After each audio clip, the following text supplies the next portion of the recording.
Hello friends, मु दीपा आपन को बनाली चैनल ले स्वागत करुछि।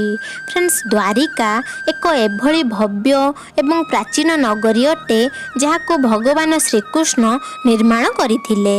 हिंदू धर्म रे द्वारिका को 7टी सबुठारु प्राचीन नगर भितरु गोटे बोली माना जाए।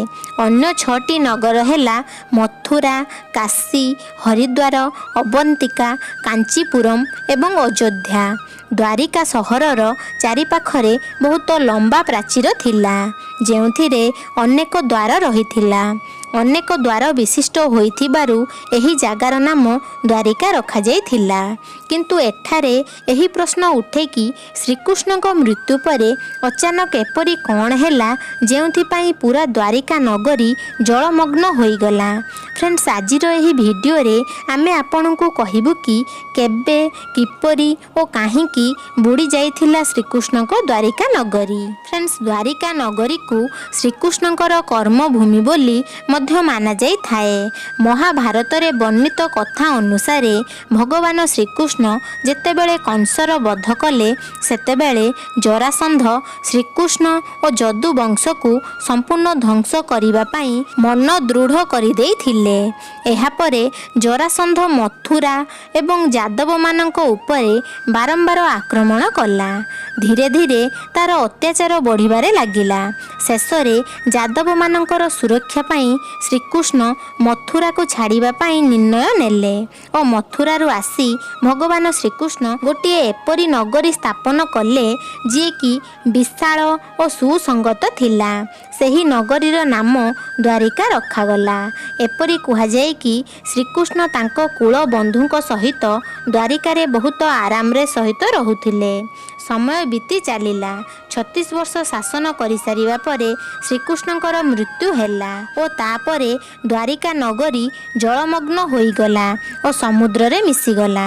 पौराणिक कथा अनुसार द्वारिका समुद्र रे बुड़ी जिबाकु नेई दुईटी कथा सुनिबाकु मिले। प्रथम कथा हैला माता गांधारी द्वारा श्रीकृष्ण को दिया जाइथिबा अभिशाप कारणरू द्वारिका नगरी ध्वंस होइगला। द्वितीयटी हैला ऋषि मुनि द्वारा श्रीकृष्ण पुत्र शाबों को दिया जाइथिबा अभिशाप कारणरू द्वारिका समुद्र रे लीन होइगला। प्रथम कथा अनुसार महाभारत युद्ध रे पांडव माने कौरवंक उपरे विजय प्राप्ति करि सारिबा परे जेतेबेले युधिष्ठिरंकर राजतिलक हेउथिला सेतेबेले कौरवंक माता गांधारी निज 100 पुत्रंक वध पई श्रीकृष्ण को दोषी विवेचना करी कहिथिले कि जेउ प्रकार कुरुवंश नाश हैला सेहिपरि जदु वंशर मध्य नाश हेबो। द्वितीय कथा अनुसार महाभारत युद्धर 36 वर्ष परे द्वारिकार विभिन्न प्रकार अमंगल हेबारे लागिला। दिने महर्षि विश्वामित्र, देवश्री नारद आदि द्वारिका आसिले। सही समय रे यादव कुलर वंशक माने तांको सहित थट्टा परिहास करिथिले। एथिपाई भगवान श्रीकृष्ण पुत्र शाबों को स्त्री लोक भेषरे सेमानक निकटकू नहीं पचारिले एही स्त्री गर्भवती अछि, तांको गर्भरे पुत्र संतान ना कन्या संतान अछि एहा आपण माने कुहंतु। एहा देखि मुनि ऋषि माने सबु बुझी पारिले और सेमाने अत्यंत रागी गले और श्राप देले। एही कारणरू द्वारिका नगरी समुद्र रे विलीन होइगला।